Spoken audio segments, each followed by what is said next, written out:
இஸ்லாமியர்கள் அந்நியர்கள் ஊடுருவி வந்தார்கள். இவர்கள் வந்தால் அதிகமாக பிள்ளை பெற்றுக் கொண்டு நம்முடைய சொத்தை எடுத்து விடுவார்கள். பெண்கள் கழுத்திலே தாலி இருக்காது என்றெல்லாம் யார் சொல்லுகிறார் தெரியுமா?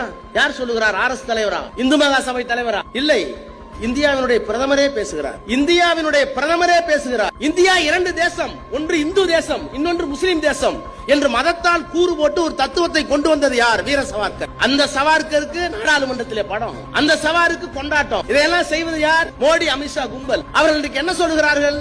அடுத்த முறை நாங்கள் ஆட்சிக்கு வந்து 400 இடத்தை பிடித்து விட்டால் இந்தியா ஒரு மதச்சார்பற்ற நாடு என்று மாற்றிவிட்டு இதை இந்துஸ்தான் என்று மாற்றி விடுவோம். அட முட்டாள்களே, இந்துஸ்தான் அசோசியேஷன், ரிபப்ளிக் அசோசியேஷன் என்று வைத்து இந்த தேசத்தினுடைய விடுதலைக்காக பாடுபட்டவன் ஒரு இஸ்லாமியன், உயிரை கொடுத்தவன் இஸ்லாமியன். அரசியலிலே வேறுபாடுகள் வரலாம், கொள்கையிலே மாறுபாடுகள் வரலாம், ஆனால் அடிநாதமாக இருப்பது என்னவென்று கேட்டால் மதம் அல்லாத, சாதி அல்லாத. நீங்க சொன்னார்களே உறுதிமொழி எடுக்கிற போது எங்க மொழியை நீங்க ஏத்துக்கிறீங்களா?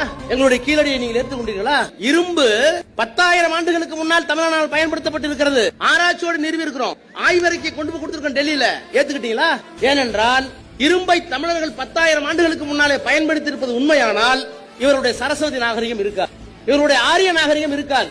இவர்கள் சொல்லுகிறார்களே 10,000 வருஷத்துக்கு முன்னாடியே எங்களுடைய நாகரிகம் இருந்தது என்று, அந்த நாகரிகம் இருக்காது. கீழடியை ஒப்புக்கொண்டால் இவர்கள் தேடிக்கொண்டிருக்கிற சரஸ்வதி நதி இருக்காது.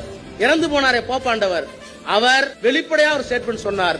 மத நம்பிக்கையில் அறிவியல் வருகிற போது ஏற்றுக்கொள்கின்ற மனப்பக்குவம் வேண்டும். கிறிஸ்துவம் தவறளித்து விட்டது, மன்னிப்பு கேட்டுக் கொள்கிறேன்.